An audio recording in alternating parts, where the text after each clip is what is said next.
আসসালামু আলাইকুম ওরহমতুল্লাহি ওবরাকাতু। হাদিস থেকে অত্যন্ত গুরুত্বপূর্ণ একটি দোয়া নিয়ে আলোচনা করব, যে দোয়াটি সকালে পাঠ করলে সারাদিন কেউ আপনাকে কোনো প্রকার কষ্ট দিতে পারবে না। সুপ্রিয় দর্শক, আসুন সেই দোয়াটি শিখি এবং এর উপরে আমল করি।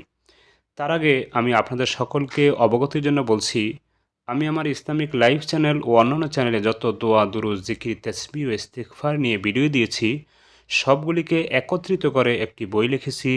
বইটির নাম হলো কোরআন ও সহিহ হাদিসের ভিত্তিতে নববী দোয়া। বইটির মধ্যে জীবনের সর্ববিষয়ের দোয়া, দুরূদ, জিকির রয়েছে।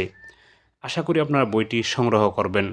বইটি সংগ্রহ করতে হলে ভিডিওর মধ্যে দেওয়া নাম্বারটিতে কল দিলে অবশ্যই বইটি আপনারা কুরিয়ার মাধ্যমে পেয়ে যাবেন। সুপ্রিয় দর্শক, যেই দোয়াটি বর্ণনা করব এই সম্পর্কে হাদিসে এসেছে, একবার রাসূল করিম সাল্লাল্লাহু আলাইহি সাল্লাম সাহাবায়ে কেরামদেরকে জিজ্ঞাসা করলেন, তোমরা কি আবু দমদম নামক ব্যক্তির মতো হতে চাও, বা তার মতো হতে কি অক্ষম?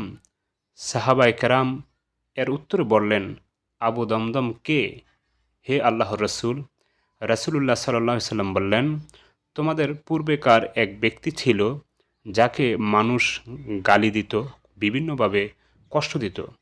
তারপর সে প্রতিদিন সকালে যখন দোয়াটি পাঠ করে, এর পরবর্তীতে যে গালি দিত সে আর গালি দেয় নাই, যে তাকে কষ্ট দিত বিভিন্নভাবে তাকে আর কষ্ট দেয় নাই। সুপ্রিয় দর্শক, সেই দোয়াটি হলো, আল্লাহুম্মা ইন্নী কদ তাসাদ্দাকতু বিইরদি আলা ইবাদিকা। আল্লাহুম্মা ইন্নী কদ তাসাদ্দাকতু বিইরদি আলা ইবাদিকা।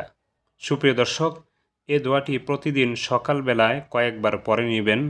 ইনশাল্লাহ সারাদিন আপনাকে কেউ কষ্ট দিতে পারবে না।